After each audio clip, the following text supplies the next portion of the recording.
कि 2022 में देखो 2022 में देखो आ रहे अखिलेश और ना रहेगी कोई चिंता नहीं रहेगा कलेश। समाजवादी पार्टी उजानी है, उजानी कस्बा उजानी। उन्होंने इतना विकास किया है। ये बीजेपी वाले लोग बहुत मक्कार, बहुत झूठे लोग हैं। ये बिल्कुल भी कोई विकास करना नहीं जानते, सिर्फ झूठ बोलना जानते हैं। झूठ के अलावा इनके पास अगर बदायूं जिले में अगर कोई भी विकास है।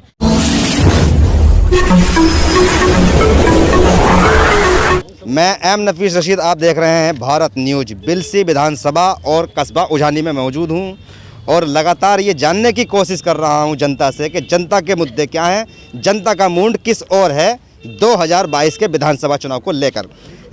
काफ़ी सारे लोग जुड़ चुके हैं और भाई मैं तो समझता हूं, देखने से ऐसा महसूस हो रहा है कि जनता फुल मूड में है और चुनाव के इंतजार कर रही है, पर सरकार है कि लगता है इशारे में चुनाव आगे बढ़ाने की कोशिश कर रही है।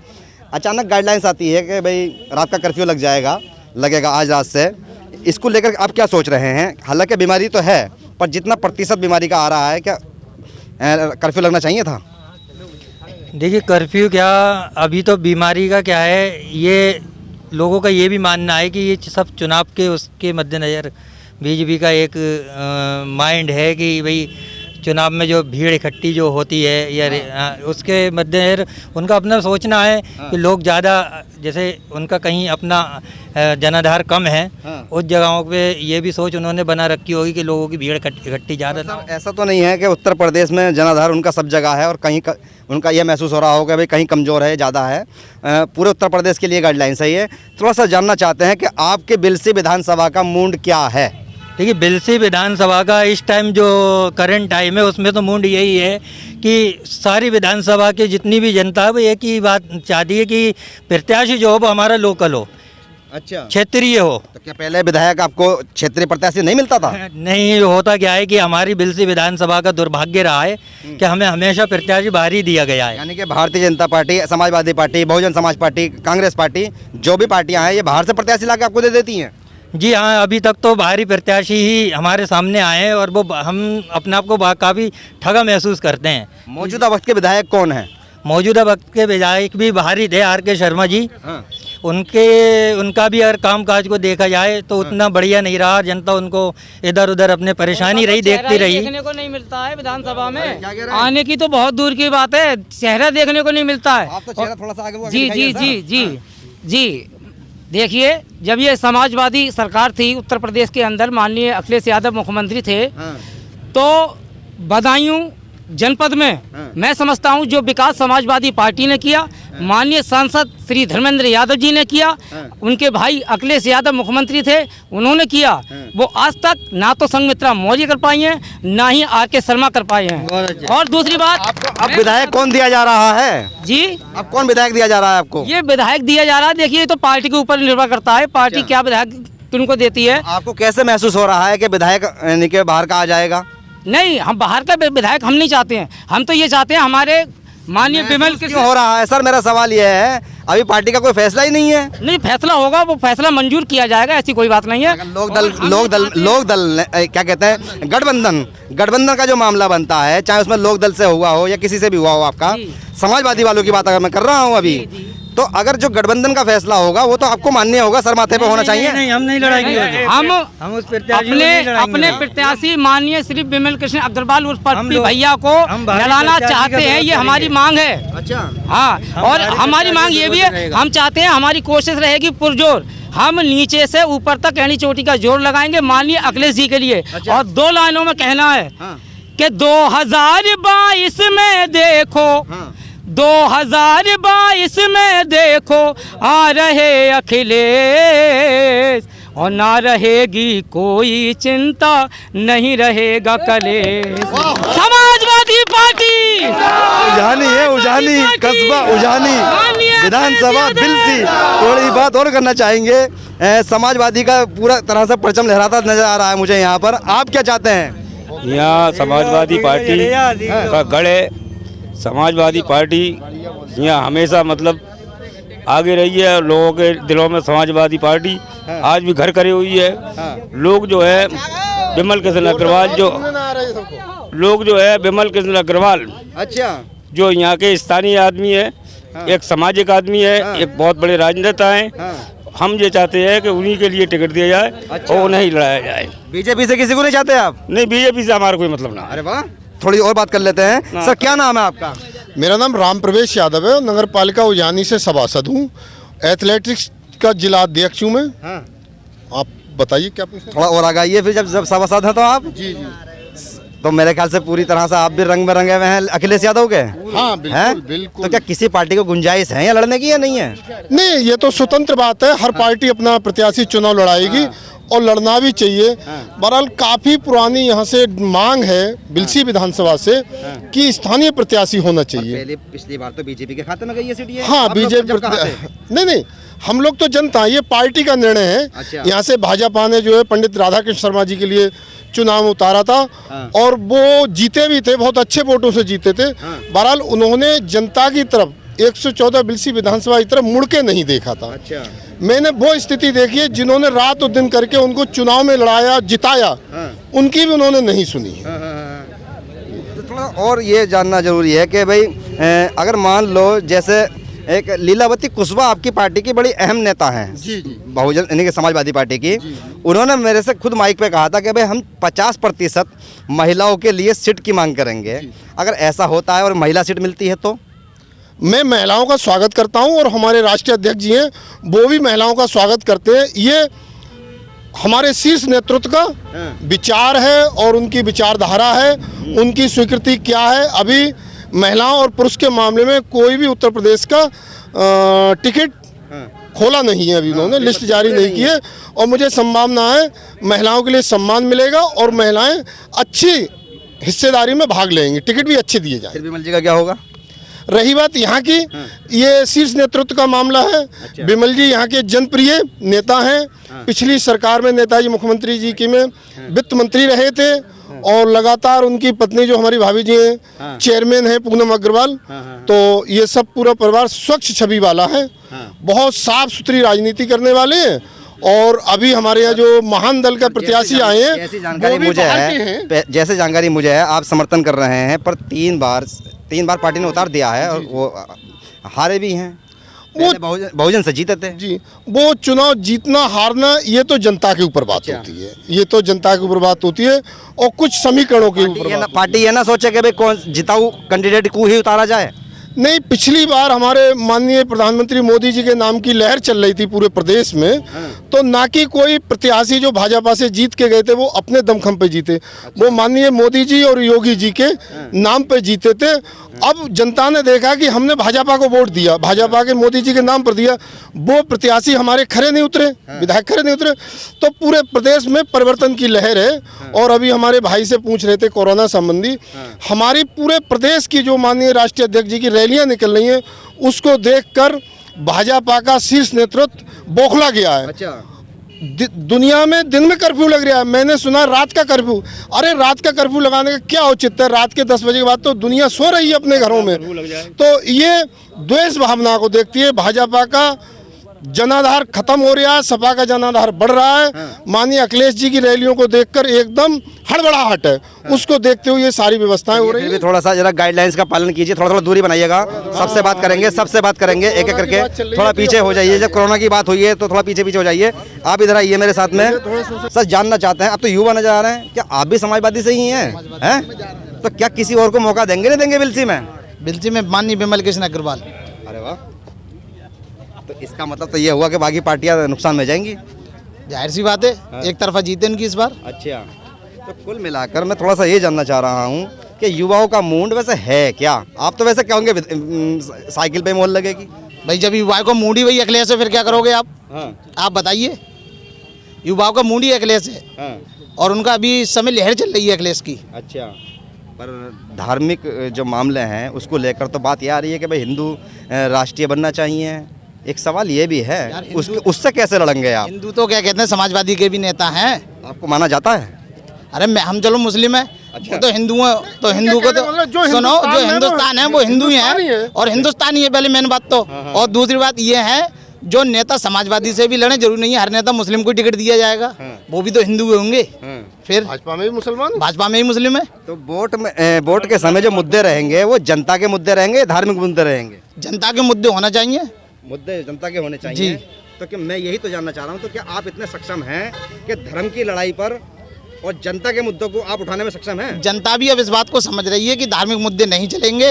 अब जनता सिर्फ अपने लिए सोचती है। अच्छा, महंगाई मुद्दे वगैरह ये इसी पे सब फैसला होगा, महंगाई और बेरोजगारी पर। महंगाई बेरोजगारी की बात होगी। क्या नाम है आपका? मनु गुप्ता। मनु गुप्ता जी। गुप्ता जी जानना चाहते हैं, आप तो गुप्ता हैं, कारोबार के मामले में बड़ा अच्छा जानते होंगे, नॉलेज रखते होंगे, क्योंकि ये भारतीय परंपरा है कि भाई समाजों के हिसाब से यहाँ पर ताना वाना बुना जाता है। जानना चाहते हैं कि कारोबार की स्थिति जो बिलसी विधानसभा क्षेत्र के अंदर है और पिछली बार विधायक रहे भारतीय जनता पार्टी के हैं, क्या रहा हाल और कैसा रहा? देखो, भारतीय जनता पार्टी का जो भी विधायक रहा उतने कार्य किए हैं और इसलिए ही भारतीय जनता पार्टी के विधायक बिलसी विधानसभा से जीतता है। अच्छा। 2007 में माननीय महेश चंद्र गुप्ता जी जीते थे। 2012 में माननीय आर.के. शर्मा जी जीते। 17 में सॉरी। ये बिलसी विधानसभा भारतीय जनता पार्टी की रिजर्व सीट है। अच्छा, रिजर्व सीट है और जो 3 बार हार चुके हैं उनके बारे में हम कुछ नहीं कहना चाहेंगे। अच्छा। तो अगर इतना ही जनता में दानादार होता तो 3 बार नहीं जीतते। 3 बार जीत के दिखाते। एक बार बसपा से जीते, फिर समाजवादी में भाग गए। ऐसे लोगों का कोई जनाधार नहीं है। गुप्ता जी, ये भी एक नशा है कि जीतते आ रहे हैं तो जीतते रहेंगे। जी जी। मतलब दूसरे को मौका अगर जनता देना चाहती है तो जनता जिसे मौका देगी उसको देगी, लेकिन रिजर्व सीट बिलसी विधानसभा भाजपा की है। भाजपा फिर जीतेगी, सबसे ज्यादा वोटों से जीतेगी बिलसी विधानसभा से। लोकतंत्र में ये कैसे हो सकता है? ये हम युवा बता रहे हैं ना, हम लोग कह रहे हैं। अच्छा। जब हम पार्टी के लिए कह रहे हैं तो कह रहे हैं क्योंकि बिलसी विधानसभा भाजपा की रिजर्व सीट है। और मेरे सवाल का जवाब नहीं दिया। जी बताओ। मेरा सवाल ये था कि कारोबार कैसा रहा? बहुत बढ़िया। मैं व्यापारी हूँ, मैं खुद व्यापार कर रहा हूँ। बहुत बढ़िया कारोबार रहा। अच्छा। किस चीज में, कौन सी सरकार से कारोबार में फर्क पड़ता है मुझे बताइएगा। इस गवर्नमेंट ने क्या ऐसा काम किया जिससे कारोबार में फर्क पड़ा हो? पेट्रोल 110 तक बिक गया। वो तो हर सरकार में बिकता है कि ऊपर से एक हमारी जेब का नहीं, राजस्थान में जाके देखिए सिलेंडर 1000 का हो गया। राजस्थान में कांग्रेस की गवर्नमेंट है, 110 रुपए लीटर पेट्रोल है वहाँ। सिलेंडर वहाँ 960 रुपए का है। अपनी यूपी में फिर भी कम है। अच्छा, ये तो फिर भी बात तो केंद्र से चलती है ना इन चीजों की। बात तो कांग्रेस की गवर्नमेंट है। हमारे यहाँ यूपी में मोदी जी कांग्रेस के हैं। मोदी जी कांग्रेस के हैं। नहीं, मोदी जी की हमारे यहाँ पे फिर भी कम है। अच्छा। और राज्यों की अपेक्षा देखिए, दूसरी गवर्नमेंट रही हूँ वहाँ देखो ना। तो फिर भी गुप्ता जी लगता बीजेपी के लोगों को लगता है नहीं लगता है कि महंगाई है या नहीं है? नहीं, हमें नहीं लगता कोई महंगाई है। अच्छा, महंगाई का समर्थन करते हैं आप? महंगाई है ही कहाँ? समर्थन किस चीज का करें? महंगाई है कहाँ? जो मौजूदा वक्त में है क्या चीज है? सिलेंडर। अरे उससे पहले नहीं सिलेंडर की कीमत, सिलेंडर की कीमत, जो सिलेंडर की कीमत को सही ठहराते हैं। सिलेंडर की नहीं, उससे पहले नहीं था। सिलेंडर आज से पहले और गवर्नमेंट में नहीं था। जब और की छोड़िए, ये सिलेंडर की कीमत जो है, पहले मजदूरी 80 रुपए थी। आज मजदूरी 350 रुपए है। ठीक है। मजदूरी बढ़ी है नहीं बढ़ी है? पर सर सिलेंडर की कीमत सही है क्या? बिल्कुल सही है, बिल्कुल सही है। पेट्रोल सही है, बिल्कुल सही है। और ये जो राशन बट रहा है, मोदी जी साहब के पोस्टर लग के, योगी जी साहब के पोस्टर लग के, सही है, बिल्कुल सही है। अगर अखिलेश की सरकार आएगी तो पोस्टर लगाना पसंद करेंगे आप? नहीं, लैपटॉप पे लगे नहीं थे। लैपटॉप पे लगे नहीं। क्यों कर रहा था? सबसे ज्यादा बीजेपी वाले कर रहे थे। कौन विरोध कर रहा था? बीजेपी सबसे ज्यादा विरोध कर रही थी। विरोध नहीं कर रहा था। अच्छा, ध्यान रखेगी जनता इस बात को भी। थोड़ा और जानना चाहेंगे, आप कह रहे थे कि नेपाल के अंदर पेट्रोल सस्ता है। मेरे कहने का मतलब अभी नेपाल से संबंध भारत का कहाँ बैठता है सर? नहीं, खरीद तो नेपाल हमारे इंडिया से रही है, तो इंडिया में सस्ता होना चाहिए कि नेपाल में सस्ता होना चाहिए? विदेशी नीति का मामला है सर। नहीं, विदेशी नीति सब नेताओं के बीच में बैठ के बनती है। विदेश से जो हमारा है आज भी सस्ता है। जब ये कांग्रेस सरकार थी, यही भाजपा, यही स्मृति ईरानी, यही मोदी जी चीख चीख के कहते थे कि महंगाई महंगाई चरम सीमा पर है, और आज महंगाई के मुद्दे पर चुपचाप बोले हैं।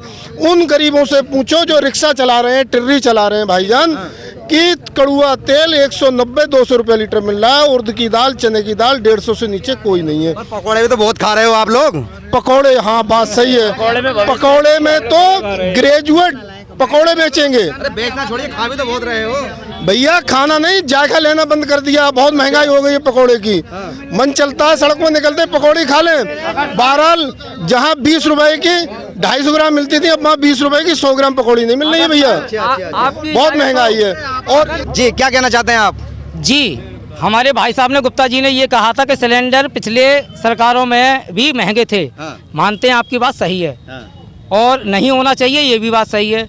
लेकिन एक बात बताइए, सब्सिडी कहाँ गायब हो गई? मिल तो दोबारा शुरू कर दी सर। साल में पिछली सरकारों में सब्सिडी मिलती थी, वो सब्सिडी भाजपा सरकार खा गई, कहाँ खा गई, किसको दे गई, कोरोना काल का खर्चा कैसे उठाया जाएगा आप बताइए। देखिए कोरोना काल में मैं ड्राइवर हूँ, 500 के चालान हमारी भी कटे हैं, 1,000 के चालान हमारी भी कटे हैं। लोगों ने ऐसा नहीं है दंड नहीं भुगता, वो दंड भुगता है। अच्छा जी इधर आइए आप। आपका क्या नाम हुआ? मैं संजीव गुप्ता। संजीव गुप्ता जी। गुप्ता जी थोड़ा और मिल जाइएगा जैसा व्यापारी भी है। कह रहे हैं कि सिलेंडर महंगा लग रहा है इनको, सिलेंडर का और कारोबार भी है इनका। गुप्ता जी कहते हैं कि सिलेंडर महंगा नहीं है। आपकी क्या सोच है इस पर? 1040 रुपए का कांग्रेस की सरकार में सिलेंडर बिका था। अच्छा उस समय सब्सिडी थी, ये बात सत्यता है। हाँ। लेकिन क्या है 1040 उस समय पता नहीं चला, क्योंकि सरकार जब बदलती है हाँ। तो उसका परिवर्तन 5 साल बाद आदमी भूल जाता है। ठीक है, श्रुति ईरानी जी जो है ना सिलेंडर उठा के कंधे पर रखकर घूम रही थी, वो तो सब नंगे हो गए थे। वो राजनीति है। देखो जो विपक्ष में होता है वो राजनीति करना चाहिए। आज मैं मतलब बड़ा स्पष्ट बोलता हूँ, इसलिए मैं बता रहा हूँ, समाजवादी जो लोग समाजवादी का गुण गाते हैं, लेकिन समाजवादी जो हम लोग भाजपा में थे और भाजपा में हैं, लेकिन समाजवादी का विरोध करते थे। ठीक है, आज समाजवादी कांग्रेस ये लोग जनता के मुद्दे न उठाकर व्यक्तिगत मुद्दे उठा रहे हैं। कायदा में जनता के मुद्दे उठाने चाहिए। मैं ये सही बता रहा हूँ। बिल्कुल, मैं इस बात पर थोड़ा सा जरा करना चाहूँगा मैं बीजेपी से विरोध करना सीखिए। जब भारतीय जनता पार्टी विपक्ष में थी उत्तर प्रदेश या केंद्र में, जंतर मंतर से लेकर हर चौक चौराहे के ऊपर भारतीय जनता पार्टी के आंदोलन देखने दिखाने लायक हो करते थे। नंगे होकर आंदोलन करते थे, कपड़े फाड़ के आंदोलन करते थे, रोड जाम कर दिया करते थे। कांग्रेस को, समाजवादी को, बहुजन समाज को विरोध प्रदर्शन करना नहीं आता है, न आंदोलन करना आता है, और यहाँ तक कि इनको विपक्ष में रहना भी नहीं आता है। जी सर, जानना चाहते हैं कि जिस तरह से बीजेपी आंदोलन करती थी, क्या बाकी में अब विपक्ष में रहकर इनको जरूरत है सीखने की? हमने समाजवादी में लाठियां खाई हैं, जेल भी गए हैं। कई बार हम पे हिंदू मुसलमानी के दंगे के आरोप में हमें अंदर भी किया गया, लेकिन मजबूरी ये हम लोगों ने जो सरकार में हम आए हैं इसीलिए आए हैं कि हमने धरना प्रदर्शन किए। आज समाजवादी के पास जनाधार है, मैं मानता हूं, लेकिन समाजवादी के नेता इतने डरपोक हैं जो अपने लिए काम नहीं कर पा रहे हैं। क्योंकि सरकार देखो, जब मुद्दे होते हैं गरीब जनता के, और गरीब जनता के अगर मुद्दे नहीं उठाओगे तो सरकार में आना मुश्किल हो जाएगा। आप केवल हवा हवाई कार्य चल रहा है वो नहीं होना चाहिए। मैंने देखा है कि समाजवादी के इतना एक टीम वर्क होने के बावजूद जो जमीनी मुद्दे हैं वो नहीं उठा पाए। ठीक है, इसलिए अभी फ्लॉप लगती है मुझे। बाकी मैं ये मुद्दा नहीं कह सकता कि भाई समाजवादी आएगी ना आएगी, क्योंकि समाजवादी का अभी ग्राफ बड़ा है, लेकिन मैं ये नहीं मानता कि समाजवादी आएगी, क्योंकि हम लोगों ने विकास के नाम पर काम किया है, और हम लोगों ने आज भी हमारे पास लाखों फ्री का फॉलोवर है जो फेसबुक ट्विटर के द्वारा भाजपा को सपोर्ट करता है, मोदी जी को, योगी जी को सपोर्ट करता है, ना कि कोई विधायक हमारे फ्री का पर सोशल मीडिया पर जिक्र चलता 2 रुपए ट्वीट। भाई ये तो गलत है, ये गलत है। आप बताइए, आप मतलब फेसबुक या ट्विटर चलाते हैं तो आप अपना डाटा खर्च करते हैं? अपना ही तो डाटा खर्च करते हैं। कोई लोग खड़े हैं यहाँ पर, ये बता दें कि मुझे सरकार फेसबुक ट्विटर चलाने के लिए पैसा दे रही है। गुप्ता जी, वैसे फिर भी कभी महंगाई का समर्थन देश में हुआ नहीं। महंगाई मैं महंगाई का मैं बोल तो रहा हूँ, महंगाई के मुद्दे पर लोग बोलना क्यों नहीं चाह रहे? बोलना चाहिए नहीं। मैं ये कहाँ कह रहा हूँ कि मुद्दे मत कराइए, महंगाई का मुद्दा उठाइए ना। अरे आज समाजवादी बसपा एक कमजोर है, उनके कार्यकर्ता भी कमजोर हैं मेरी निगाह में। हम लोगों ने भाजपा के जो कोर वोटर होता है वो वैश्य समाज या बनिया या अदर कास्ट आता है, लेकिन लोग कहते थे ये डरपोक वोटर होता है, लेकिन उसने 5 साल 10 साल 14 साल तक समाजवादी और बसपा के खिलाफ आंदोलन चलाए। आपने देखा होगा चैनल के माध्यम से कई जगह हमारे बड़े बड़े नेता सूर्य प्रताप शाही, लक्ष्मीकांत वाजपेयी और स्मृति ईरानी, इन लोगों पर लाठियां डंडा पड़े। केशव प्रसाद मौर्य तो तोड़ दिए गए थे। ठीक है, उसके बावजूद हम लोगों सत्ता में डटे रहे। आज समाजवादी के नेता कहाँ हैं वो लोग? बताइए आप। जो आप राशन की बात कर रहे हैं, या हमने पहले एक मुद्दा आया था हमारा, खा गए गल्ला पी गए तेल, देखो समाजवादियों खेल। आज हमारे यहाँ कोई विरोध कर रहा है? बताइए आप। तो ये बीजेपी की जगह पर अब कांग्रेस समाजवादी कह सकती है इस बात को? ये डरपोक लोग हैं, क्योंकि ये खुद भ्रष्टाचार में लिप्त थे, क्योंकि ये कह ही नहीं पाएंगे। हम लोगों ने भ्रष्टाचार नहीं किया है। भ्रष्टाचार हो सकता है कोई 1% कोई कर रहा हो, उसको मुद्दे पर हम नहीं कर सकते। हम अरे मान, ये दुनिया है, कोई हर आदमी 100% श्योर नहीं बोल रहा ना। मैं तो बोल रहा हूँ ना कि भाजपा में भी हो सकता है 1%। बताइए आप, भाग्य में भारतीय जनता पार्टी को सपोर्ट करते हैं? मैं भाजपा में जिला उपाध्यक्ष हूँ, ऐसा नहीं है कोई मैं फर्जी वाले से बात कर रहा हूँ। हाँ, और मैं सच्चाई पे बात कर रहे हैं। मैं सच्चाई की बात करता हूँ। बाकी मुझे इस विषय पर कोई ज़्यादा टीका टिप्पणी नहीं करना चाहिए। जो मुद्दे हैं वो सही मुद्दे होने चाहिए और विकास के नाम पर बात होना चाहिए। थोड़ा जानना चाहते हैं आपसे, आप ड्राइवर हैं, और बात कर रहे थे अखिलेश यादव सत्ता में आएंगे। आपके पास तो विरोध करने का तरीका भी नहीं है आपके पास तो। देखिए तरीका तो बहुत कुछ है, करते क्यों नहीं हो? लेकिन वही है ना, जिसकी लाठी उसी की भैंस। कहाँ कौन मार रहा है? क्यों? कहाँ मारा? देखिए अगर कोई भी छोटा आदमी है तो बहुत छोटा सा ड्राइवर हूँ, मेरी कोई औकात नहीं है। अगर देखें तो आप हाईवे पर कभी आरटीओ, कोई भी टीआई, कभी कोई पुलिस वाला डंडा लेकर खड़ा हो जाता है, ये साइड में लगा पेपर लेकर आ जा। उसे ये भी नहीं पता होता कि पेपर है क्या चीज़, अच्छा। लेकिन फिर भी कहता है आरसी दिखा। उसे ये नहीं पता कि आरसी क्या चीज़ है। सही है, बस उसका एक फंडा होता है कि बस लूटो और खाओ और जाने दो, यानी कि ठीक है। नहीं, आप कह रहे हैं ना भ्रष्टाचार नहीं है, भ्रष्टाचार ऐसी कोई जगह नहीं है जहाँ भ्रष्टाचार है नहीं। कुल मिला के थोड़ी सी और भी बात कर लेते हैं। क्या क्या क्या नाम है सर आपका? सर मेरा नाम अमित गुलाटी है। अमित गुलाटी साहब। हाँ। गुलाटी साहब जानना चाह रहे हैं कि विधानसभा बिल सी पर जनता का मूड क्या है, या आप भी किसी पार्टी के समर्थक हैं? समाजवादी से समर्थक हूँ और जो रुझान बढ़े हैं वो समाजवादी के ही बढ़े हैं। और विकास की बात अभी संजीव भैया और गुप्ता जी ने करी, वो विकास कहाँ है मैं देखना चाहता हूँ। जनता त्रस्त है और कोरोना काल में जो त्रस्त है जनता, जो कोई स्वास्थ्य सुविधा नहीं मिली, कोई शिक्षा सुविधा नहीं मिली और महंगाई चरम पे पहुंच गई। दिल्ली से आया, जो सच बात है वो मैं कहूँगा, मैं सपोर्टर नहीं हूँ किसी का भी। रोड बड़ा चमक रहा है यार आपका है दिल्ली से। रोड तो वो जनता का ही पैसा है, जनता का ही बांटा गया है, जनता से ही चलेगा, जनता ही सरकार बनाती है, जनता ही चलाती है साहब। यानी कि ये समाजवादी का रोड था, आप क्या कह रहे हैं? समाजवादियों के देन है, समाजवादी ने ये पूरा बदायूं जिले में सारे रोड बनवाए हुए हैं, बाईपास बनवाया हुआ है। हमारे माननीय धर्मेंद्र यादव सांसद जी ने मेडिकल कॉलेज दिया, फ्लाईओवर दिया बदायूं में। उन्होंने इतना विकास किया है। ये बीजेपी वाले लोग बहुत मक्कार, बहुत झूठे लोग हैं। ये बिल्कुल भी कोई विकास करना नहीं जानते, सिर्फ झूठ बोलना जानते हैं। झूठ के अलावा इनके पास अगर बदायूं जिले में अगर कोई भी विकास है तो मुझे ये बीजेपी के लोग विकास का नाम बताएं, किस जगह विकास है। बात ये आती है कि फिर समाजवादी हार क्यों रही है यहाँ पर? नहीं, हार जीत तो प्लेस में बिल्कुल नहीं, रुझान बढ़ा हुआ है और जीते हैं। भाजपाई लोग डरे हुए हैं। समाजवादी हमारे अखिलेश यादव जी का नारा। आपके विधायक किसे लाना चाहते हैं आप बताइए? समाजवादी वाले सब जिसे पार्टी निर्धारित करेगी कैंडिडेट को, उसी को विधायक बनाएंगे। लोकल की मांग क्या है? लोकल की कृष्ण अग्रवाल और भारतीय जनता पार्टी से भाई कौन कहाँ गए वो साहब? अरे गए, देखिए भाई भाग चुके हैं, देखिए पता है मुझे ये कोशिश करनी थी कि भाई मैं जनता का मूड भांप लूँ। यहाँ पर बिल सी विधानसभा है ये, और 4 लाख की आबादी यहाँ बताई जा रही है, और साथ ही साथ ये भी कि ये मिली जुली आबादी का इलाका है। यहाँ हिंदू मुस्लिम व सर्व समाज व सभी जातें यहाँ पर रहती हैं। और सुरक्षित तरीके से कहा जाए कि कभी यहाँ पर जब वोटिंग होती है तो बड़े शौक़ से वोट डालते हैं, बड़े मौज में वोट डालते हैं। किसी तरह का भी यहाँ पर प्रशासन को ऐसी कोई मुस्तैदी करनी नहीं पड़ती है कि कोई ज़्यादा सुरक्षा या व्यवस्था की कोशिश करनी पड़े, या ऐसा कहा जाए कि भाई ये खतरे वाली सीट है। बड़ा आराम से यहाँ चुनाव होता है। तो अब के भी इंतजार करेंगे हम कि किस तरह यहाँ पर चुनाव होता है और कौन विधायक यहाँ से आता है। मैं एम नफीस रशीद, आप देख रहे थे भारत न्यूज।